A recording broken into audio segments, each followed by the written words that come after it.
if you want to tell that story of, NFTs, digital art, you have to start at CryptoPunks. And, I think it's just natural to see some of these like big museums and exhibitions starting to showcase this. Seedphrase, as a concept, started about 2.5 years ago in New York. I debuted alongside like Steve Aoki, Blondish. That's when like the whole concept of like Seedphrase was born. So when I actually, encountered CryptoPunks, it really resonated with me because, it was like a bunch of like misfits on the internet, but being able to like be represented by something, on Twitter as your PFP, I thought was quite powerful.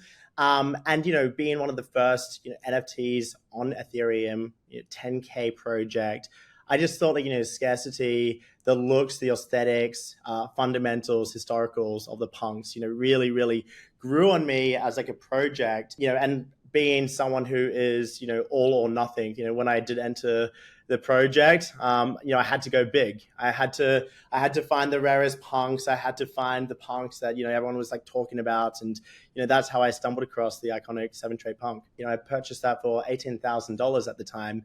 And no one had even dared spend, even close to that amount of money on a CryptoPunk in the past. So I really like went in there guns blazing, and I just like started picking up things that I just really vibed with, punks that I really liked. And, I think in my mind, I was really like trying to like create this like story, like this narrative about, this like 0-trait female. She was albino as well. And, I think like at the time I realized like she was like quite a rare punk compared to the other 0-traits as well. So I liked that. And she looked like the alien from Splice. Then the 7-trait looked like a mafia boss. So, I was kind of like coming around like with all these like sort of like, certain like stories around these like punks as well. I think you have a very good like investment thesis around, the Web3 ecosystem. How do punks fit into that? Like as an investor, like how do you think about CryptoPunks?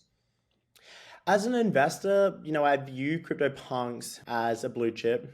I think, being one of the first projects on Ethereum, I think culturally, they are so relevant. They really did inspire every other 10K PFP project, to this date. And, I also think like, like they have a big first mover advantage as well, right? So I think like historically, check, I think like even when you look at like the fundamentals of them as well, like I think they are very like aesthetically pleasing. They're very easy to spot, like they do have a very like distinct look to them as well.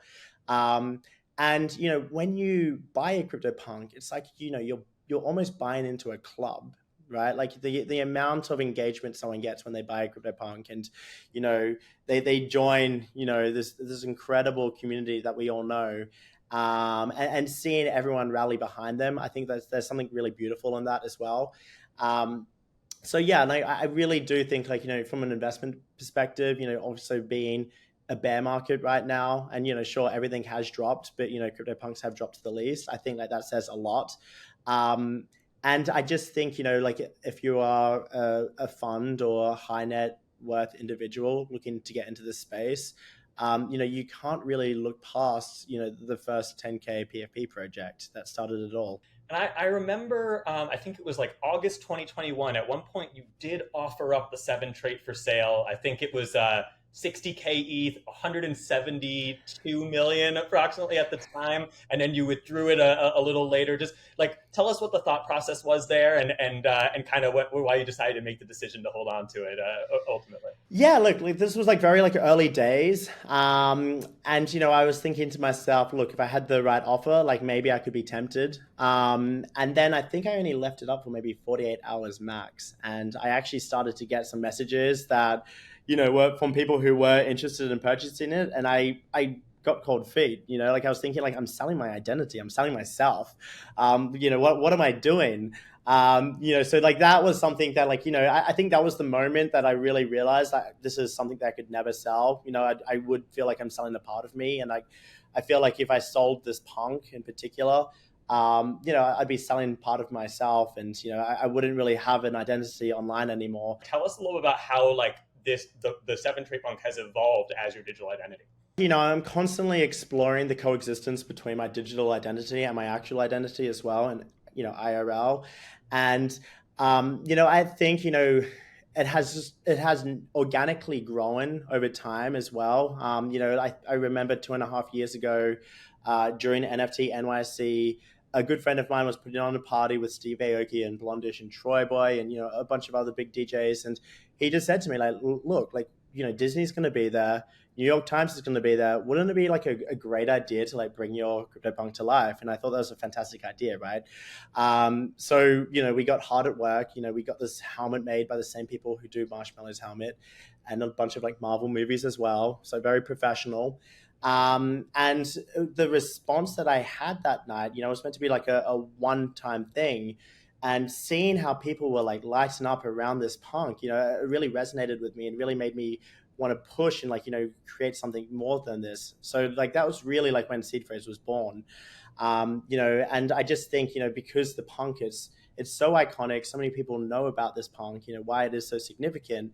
That's why I really now like pushed into like building an entire, not only an identity but a career around it as well, which is like why I recently just dropped my latest single, Angels, and I'm looking to DJ more now, and want to get more into fashion and gaming and all sorts now, because I think at the end of the day I'm at the crossroads of culture. What are your thoughts on like the legacy of CryptoPunks as we move forward? Like, how do you think, obviously now they're starting to get these placements in museums and the like, and like people, like the institutions are starting to understand and respect them, but that's still quite nascent as well. Like, where do you sort of see that the legacy kind of fitting into the bigger picture when we talk about contemporary art, digital art in this movement? Yeah, look, like I think like that's part of the magic of CryptoPunks, right? Because they don't really have to do anything. Like I view CryptoPunks not only as like identity, but also as art, right? And I think like if anything, like they are high end art.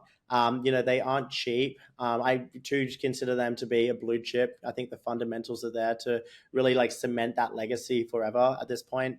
And I think like if you want to tell that story of NFTs, digital art, you have to start at CryptoPunks. And I think it's just natural to see some of these like big museums and exhibitions starting to like showcase this. And I just think at the end of the day, it's like we don't really need to see anything, right? Like it's just like they are punks. And I think as long as they are being positioned as digital art, and they're protected in that way. I think, that is the most important thing. And, I think, obviously, I think in 100 years time, who knows? There's only 10,000 of them. There's maybe going to be by 2100, maybe there's going to be maybe 10 billion people. So it's going to be pretty rare to own just a single CryptoPunk. And, that's one thing that I did say in the Discord many years ago. It's just supply and demand. And I think, over time, there's going to be a lot more demand for them, and there's going to be a lot less supply. What do you think it means to be a CryptoPunk?